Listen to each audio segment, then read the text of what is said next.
بسم الله الرحمن الرحيم إن الحمد لله نحمده سبحانه وتعالى ونستهديه ونعوذ بالله من شرور أنفسنا ومن سيئات أعمالنا من يهديه الله فهو المهتد ومن يضلل فلن تجد له وليا مرشدا. Chers téléspectateurs, chères téléspectatrices, nous revenons aujourd'hui avec un thème assez intéressant, ma foi, puisqu'il fait partie des principes de l'islam et des orientations de l'islam, à savoir donc le sport et l'islam. يقول النبي عليه الصلاة والسلام علموا أولادكم السباحة والرمي.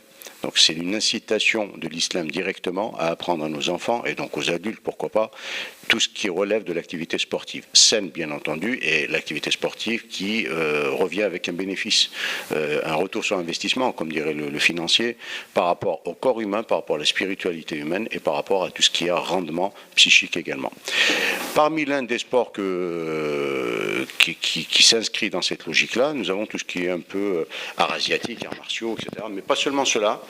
L'ensemble des sports, je le cite avec un S majuscule, constitue en fait une richesse spirituelle pour l'individu et ça a été un encouragement, l'islam lui-même l'encourage.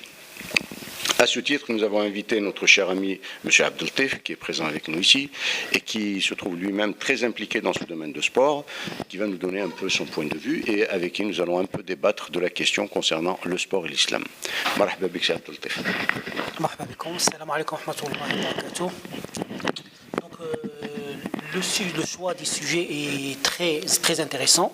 Bon, c'est rare qu'on trouve des islamologues qui parlent beaucoup de sport. Généralement, on parle souvent du mariage dans l'islam, on parle souvent de l'aumône légale.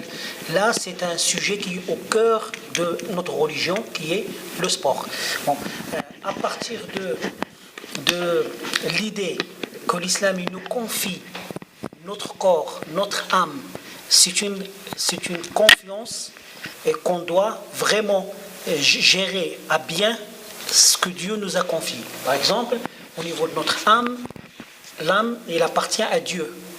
Donc, il appartient à Dieu, on n'a pas le droit, il est confié à nous, on n'a pas le droit, par exemple, de maltraiter notre âme et dans ce sens aussi notre corps. Donc, on a l'obligation de fructifier cette confiance qui est confiée à nous par Dieu, on doit le fructifier. Comment on peut le fructifier? Par le sport. Donc, le corps humain, il a besoin d'être fructifié par le sport.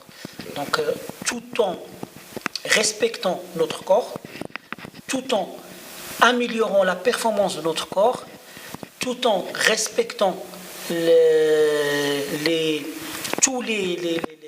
nos muscles, respectant les articulations, respectant nos corps en général, en fructifiant par le sport, on est dans un cadre dédié, dans un cadre qui est encouragé par Dieu et confié à l'homme. Donc le sport rentre dans ce cadre dans l'islam. Justement, en parlant comme ça, je me rappelle, enfin me vient à l'esprit, l'ayat al-Qur'an al-Karim, يقول الله إن السمع والبصر والفؤاد كل أولئك كان عنه مسؤولا. Ça veut dire le corps entier, que ce soit l'ouïe, la vue, l'odorat, le fouad, c'est tout ce qui est à l'intérieur et à l'extérieur. C'est l'enveloppe charnelle en elle-même. C'est une responsabilité qui est transmise à l'homme. Alors c'est vrai que là, le corps humain est séparé entre deux parties, l'âme en elle-même, ruh, et le jasad, et le corps en lui-même. Donc l'âme en elle-même, son sport, c'est une richesse intellectuelle, spirituelle, religieuse, elle s'implique dans ça. Ta'at Allah Azza wa Jal, fil Qur'an al-Karim, fil dhikr ila akhirih. Par contre, l'enveloppe charnelle, qu'on appelle couramment l'enveloppe charnelle, qui est le corps, quant à lui, bien sûr, nous devons également l'éduquer. Bien. Déjà, Insan Beshikoun, un bon musulman, à mon sens, doit avoir la capacité physique de se lever le matin, le fajr, de veiller tard le soir, et de qiyam al-layl. Donc cela nécessite une capacité physique particulière. Alors que faut-il justement pour avoir cette capacité physique? Comme on a dit, le Rasul sallallahu alayhi wa sallam, il a dit al-mu'minu al-qawi khayrun wa ahabbu ila Allah min al-mu'min al-da'if. Bon, on peut avoir deux interprétations à ce hadith. C'est peut-être le quwa, la force dont le prophète il parle, ça peut être spirituel comme ça peut être physique. Tout à fait. On sait que la religion, parfois, elle est attaquée. Notre foi, parfois, elle est attaquée. À l'époque de prophète, ils avaient besoin de l'effort physique aussi. Il y avait la force spirituelle et il y avait la force physique pour repousser les attaques des ennemis. Oui, effectivement. Donc, c'est dans ce sens, il faut ce corps-là, il faut quand même on a parlé de fructification de corps par le sport.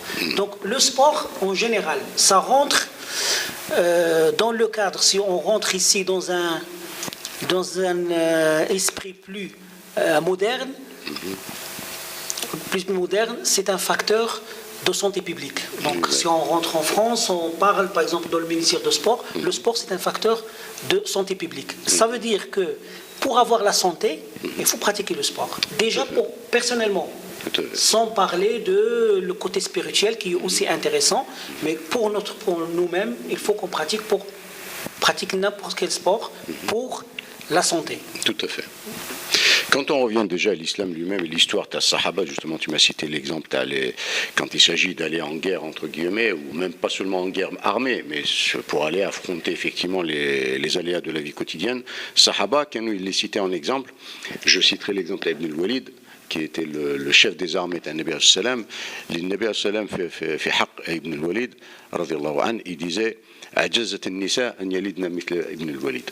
Ça veut dire que les femmes n'ont plus cette capacité de donner naissance à une puissance physique à un enfant qui est devenu un homme et qui est devenu le bras droit à Rasul sallam. Même chose, Hamza, Saïd al-Usud, qui était le chasseur de tigres et de lions dans le désert, lui-même avait connu une capacité physique extraordinairement supérieure par rapport aux autres. Ali ibn Abi Talib. Exactement, également. Donc on les a tous incités. Alors, Kibdina le hadith tout à l'heure, Alima ouladakum sibaha wa rimaya. Est-ce que cela, ça veut dire que le hadith mukhtasar à les deux sports? Non, pas du tout. Bon, c'est un exemple de sport qui existait à l'époque du prophète. Il faisait beaucoup la rimaya ou sibaha. Mais la natation et la lancer. D'accord. Mais ça, c'est un exemple cité par le prophète. Ça ne veut pas dire, c'est pas limitatif. Ça veut dire maintenant il y a des sports comme vous avez cité à l'entrée de ce débat. Les sports, par exemple, ce qu'on appelle les sports des arts martiaux. C'est des sports qui rentrent aussi dans ce cadre. Et il y a d'autres sports. On n'est pas limité aux arts martiaux. Tout sport qui rentre dans le cadre de fructification du corps humain, c'est un moyen béni par l'islam. Ça veut dire qu'il faut pratiquer quelque chose qu'on aime aussi. Parce que pour que ça dure dans le temps, il faut quelque chose qu'on aime. On ne peut pas faire n'importe quel sport parce qu'il est recommandé par tel ou tel. Il faut choisir le sport qui correspond à notre corps, à nos moyens physiques. Comme ça peut durer. Donc le but, c'est durer dans le temps. Faire un sport, pratiquer un sport qui vous plaît et qui peut durer dans le temps, même à 60 ans. On a vu des gens à 70. Là, ce matin, j'ai entendu une femme qui vient de mourir à 78 ans et il a participé à un marathon. Exact, oui. 78 ans et participer à un marathon, c'est magnifique. Exact. Si on y arrive à cet âge-là, participer à un marathon, c'est magnifique. C'est l'exemple type de faire durer le sport dans le temps. D'accord. Revenons à l'art martial dont tu as parlé maintenant, à savoir le karaté. J'ai entendu dire, je ne donne pas la confirmation, je ne sais pas si effectivement ce que je vais dire est puissant ou vérifiable, mais il semblerait selon Ba'd al-Fuqaha qu'une partie du karaté est décommandée. Une partie du karaté, pourquoi? Je réponds, selon le Fuqaha qui ont dit ça, on dit parmi les traditions du karaté, il y a ce qu'on appelle le salut du maître spirituel, quelle que soit la filière ou la branche de karaté, que ce soit de l'aïkido ou de karaté ut ou do, etc. Donc on les a vus dans les salles de sport de karaté. La première des choses à faire en alignement et sujda, comme on appelait déjà le salut. Le salut, oui. Voilà, donc poser la tête par terre. Et cette façon de se mettre roko face à son maître, Ba'd al-Fuqaha sont allés à dire que c'est vrai, c'est un sport très, très constructif, oui, du point de vue spirituel, physique, etc., mais quand même qui contenait ou qui contient quand même des oppositions à l'islam lui-même. Nahnu umma la narka'u illa lillah. Bon, c'est un débat que... Bon, je donne mon avis, je ne suis pas qualifié pour parler de ce sujet-là, mais je donne mon avis. Moi, le sport, c'est vrai, quand il a le sport des arts martiaux, quand ils sont nés dans un cadre bouddhiste. Exact. Donc ils sont nés dans un cadre bouddhiste. Ça veut dire c'était pas vraiment des pratiques, ce qu'on appelle des pratiques religieuses. C'est un sport qui est mêlé à des gestes religieux avec les bouddhistes. D'accord.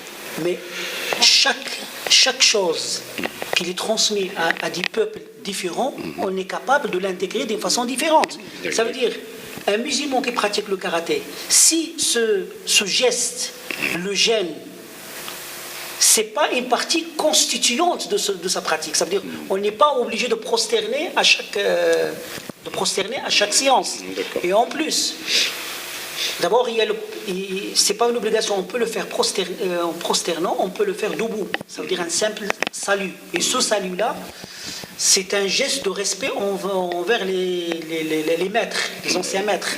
Je ne pense pas que notre religion, quand même, il est contre cette idée d'honorer les fondateurs d'un sport, les fondateurs de quelque chose qui est bien. Donc, moi, mon avis, c'est qu'il faut aller au-delà de ce débat et il faut voir les bienfaits de ce sport dans l'éducation des enfants, le respect d'abord, l'apprentissage de respect, on apprend le respect, la discipline, on apprend l'effort, la récompense après l'effort, par exemple le système de grades, on donne nos grades aux enfants. Les ceintures, les dames. Parce qu'il y a un effort, parce qu'il y a un travail à mériter. Et ça, c'est ce qu'on voit dans la vie quotidienne. Et on ne peut pas réussir notre vie sans inculquer aux enfants cet esprit d'effort et la récompense. C'est ce qui se passe dans les écoles. C'est ce qui se passe. Donc, il faut passer au-delà de ce débat de le salut pour voir vraiment le fond de ce sport. Le fond de ce sport-là, c'est vraiment bénéfique pour tout le monde. Pour les enfants, Moi, je dis souvent aux élèves, quand vous obtiendrez votre ceinture noire, ça veut dire que vous avez obtenu votre bac. C'est vrai. Vous avez obtenu votre bac. Là, vous avez commencé autre chose. Vous avez réussi les bases. Mais là, vous allez commencer autre chose. Donc, c'est déjà un geste qui est très instructif pour les... Et bien sûr, la grande question centrale, donc dès qu'on en parle, les gens se posent tout de suite l'interrogation, le sport et la mixité dans l'islam. Alors, quel est le point de vue en tant que sportif, en tant que pratiquant, etc. Qu'est-ce qu'on pourrait effectivement dire sur le point? C'est vrai que, on ne va pas se le cacher, ça c'est clair que c'est muharram. Voilà, la mixité, alors notamment dans des sports de combat ou dans des sports de corps à corps, ça c'est même pas la peine d'en discuter, c'est même pas la peine d'aller chercher une fatwa, tout le monde sait que c'est déjà haram. Alors comment peut-on agir pour essayer de régulariser un peu pour permettre le sport à tous, quoi? Ouais, pour permettre le sport à tous, au niveau de la mixité, il faut encourager des éducatrices sportives musulmanes. Sûrement, comme vous venez de le dire, c'est vrai que c'est haram, parce qu'il y a le contact physique, mais pour cela, il faut la communauté musulmane s'organise pour avoir dans des salles ou des créneaux horaires qui sont spéciaux pour les femmes et des créneaux horaires qui sont spéciaux pour les hommes. Quand est la situation ici à Marseille? Moi, je ne connais pas très bien les salles de sport. Ça donne quoi dans les salles que vous fréquentez? Il y a cette distinction d'horaire, ça existe ou pas? Non, ça n'existe pas. Non. À ma connaissance, pour le moment, ça n'existe pas. Mais on peut le faire exister parce que il y a une petite expérience dans un club qu'on a mis une coach féminine que pour les femmes. Dans quel sport? Le sport de la Zumba. C'est un sport qui est plus pour culture physique générale. Culture physique comme la gymnastique. On a essayé, malheureusement que le coach, l'éducatrice, il est tombé malade, donc on a arrêté pour le moment. Mais ça peut reprendre. Et c'est une idée qui peut être reprise par d'autres clubs. Tout à fait. D'autres clubs, mais c'est possible. C'est pas quelque chose qui est difficile à réaliser. D'accord. Difficile à réaliser. Alors, qu'est-ce qui pourrait être contradictoire, par contre, avec le sport? Je pense que le sport, il peut être contradictoire. Rien n'est contradictoire avec le sport. Tout le monde peut pratiquer les sports. À part la cigarette. Quand on parle de santé publique, on a parlé la première fois de santé publique, donc il y a des choses, comme Dieu nous a confié notre corps, on a deux obligations, de le faire éviter tout ce qui peut le détruire. Oui. Commençons par les cigarettes, l'alcool,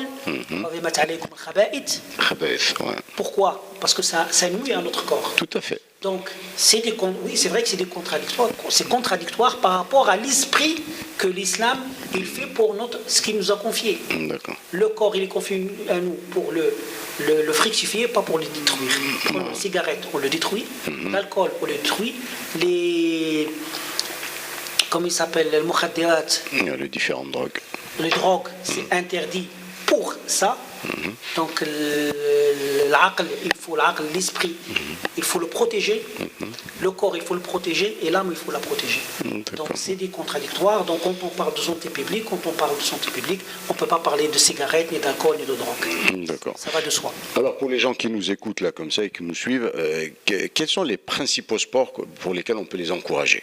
Hormis les arts martiaux, quels sont les sports qui pourraient être pratiqués beaucoup plus aisément? Et puis il faut dire aussi qu'à chaque activité de sport, il y a aussi un coût derrière. Absolument. Voilà. Donc quel est le sport qui pourrait éventuellement, ou quelle est la famille de sports que l'on peut recommander? Moi, je recommande que chacun il trouve le sport qui lui convient. Parce qu'on n'est pas... Au niveau corporel, on n'est pas tous faits de la même manière. Il y a des gens qui aiment le foot. Pourquoi pas? Oui. C'est un sport parmi tant d'autres. Il y a des gens qui veulent courir le dimanche, courir les jours fériés, courir 2 fois par semaine. Pourquoi pas? Oui. Il y a des gens qui aiment, surtout les jeunes, qui aiment le contact, qui aiment le défi physique. Pourquoi pas les arts martiaux? Il y a des femmes, par exemple, qui veulent entretenir leur corps. Ils veulent rester dynamiques. Pourquoi pas des salles de gym s'ils sont, par exemple, réservées, qu'il n'y a pas d'ortielate, s'il n'y a pas de mixité. D'accord. On peut même négocier avec des salles de sport qui sont même pas qui sont pas des musulmans. Et on leur dit, vous réservez des créneaux horaires. Je pense qu'ils ne vont pas cracher sur la soupe. Si on vous l'amène, des inscriptions de plus, de l'argent de plus, des adhérents de plus. Mais, messieurs, ce qu'on cherche, c'est que ces femmes-là, on a un coach, vous nous louez la salle de telle heure à telle heure. Donnez-moi les créneaux horaires qui vident la salle. Il ne va pas cracher sur la salle. Ah oui, non, tout à fait. Ça, ce serait un créneau à creuser vraiment. Sur Marseille, pas seulement sur Marseille, sur toute la France. Voilà, je sais que dans d'autres villes en dehors de Marseille, c'est des opportunités qui existent déjà, des initiatives qui ont existé. Et à Marseille, donc c'est pour ça qu'on a provoqué un peu cette séance-là, pour essayer de faire un peu le point sur le sport et l'islam. Donc on part du principe que le sport est recommandé par l'islam. Les preuves ont été apportées autant dans le hadith que dans le sunna, même dans le Coran. Le mot yadriboun, selon le fuqaha, c'est des gens qui se déplacent, et c'est se déplacer à pied. Donc il nécessitait bien sûr une capacité physique, effectivement. Yuqimoun al-layl, même chose. Qiyam al-layl, ça nécessite une capacité physique particulière. Pour avoir cette capacité physique, il faut ne pas fumer, pas boire de l'alcool, pas manger des bêtises et des conneries, éviter tout ce qui est khabaïth, comme on le dit, parce que la famille des khabaïth, c'est très très large. C'est tout ce qui peut nuire au corps de manière directe ou indirecte. Voilà ce que veut signifier le mot d'une manière générale. Donc à partir de là, l'islam a recommandé le sport. Un état des lieux du sport à Marseille vient d'être fait très brièvement. Bien sûr, le débat, on y reviendra, ça c'est évident. Reste maintenant, avant de conclure, d'expliquer un tout petit peu pas à nos auditeurs, mais à nos téléspectateurs et téléspectatrices, quels sont comment dirais-je, pas le choix du sport en lui-même, mais disons le conseil qu'on pourrait leur donner en conclusion. Moi, le conseil que je peux donner en conclusion, c'est que chacun, il essaye à partir de cette émission, essaye de trouver le sport qui lui convient, qui peut pratiquer à l'aise et durer dans le temps. Ça veut dire, le sport, c'est un accompagnement dans la vie. Il faut mettre dans l'esprit qu'on peut faire le sport jusqu'à 70 ans, jusqu'à 80 ans. Ah oui, ça veut dire, bien sûr, en respectant notre corps. On ne va pas aller faire, par exemple, Haml Atqal à 70 ans ou 80 ans, mais il y a des sports qui respectent le 3e âge. Oui. De toute façon, il y a des consignes. Il faut le faire pratiquer par des éducateurs. d'éducateurs qui connaissent les difficultés de chaque âge, ce qui est recommandé pour chaque âge, pour un enfant, pour une femme, pour un adulte, pour un troisième âge. Tout le monde peut pratiquer le sport. On peut faire du sport, juste courir, on peut faire du foot, on peut faire des arts martiaux, on peut faire du volleyball, des baskets. L'essentiel, il faut bouger. Déjà, selon les médecins, justement, il intervient sur ce point-là, on dit que le meilleur sport reste la marche. C'est le sport le plus complet, semblerait-il. Oui. Voilà. Donc, comme tu dis, même à 80 ans, on peut aller marcher, on peut se balader un peu, on peut effectivement faire activer ce corps-là, qui est une machine qui nous a été confiée par Allah et à qui il va falloir rendre compte le jour du jugement dernier. Comme on l'a dit tout à l'heure, tout cela, tout ce corps-là va demander des comptes à celui qui en a été détenteur ou propriétaire. Absolument. Et c'est à ce moment-là, le corps lui-même pourrait se plaindre à Allah. Amen. Je pense qu'on va conclure aujourd'hui sur ce point-là. Juste un mot, sachant qu'aujourd'hui, on a beaucoup besoin du sport aujourd'hui qu'avant. Parce qu'avant, ils se déplaçaient, ils n'avaient pas de voiture. Il n'y avait pas ce problème de sédentarité. C'est-à-dire, nous, on se déplace en voiture, on est souvent au bureau, on est dans nos activités quotidiennes, on n'est pas appelé à bouger notre corps. La majorité, à part les gens qui travaillent dans la maçonnerie, la majorité qui travaille dans le bureau, ils se déplacent en voiture, tout est à portée de main. Même la télé, pour l'allumer, on a la télécommande, on n'a même pas besoin de bouger pour allumer la télé.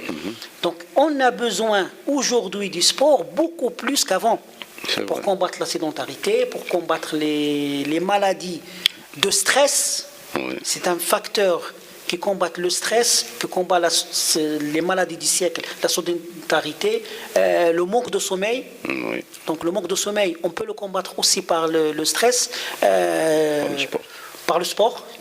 Le manque de sommeil, on peut le combattre par le sport. Donc il y a beaucoup de maladies qui sont des maladies du siècle que se combattent que par le sport. Tout à fait. C'est Abdelkader Barakallahu Fik pour tous ces conseils, tous ces avis qui sont très lumineux du fait et que nous espérons d'une très grande utilité pour nos téléspectateurs et téléspectatrices. À partir de maintenant, nous reviendrons très souvent effectivement pour des émissions, pas seulement sur le sport et l'islam, mais sur l'islam dans son ensemble et toutes les fractions de la vie sociale. Comme on l'a dit tout à l'heure, on ira vers l'éducation, on ira vers le sport, on ira vers la santé, on ira vers beaucoup d'autres sujets très diversifiés. Je vous souhaite une très bonne soirée. إخواني أخواتي أحييكم بتحية الإسلام وأقول لكم السلام عليكم ورحمة الله تعالى وبركاته.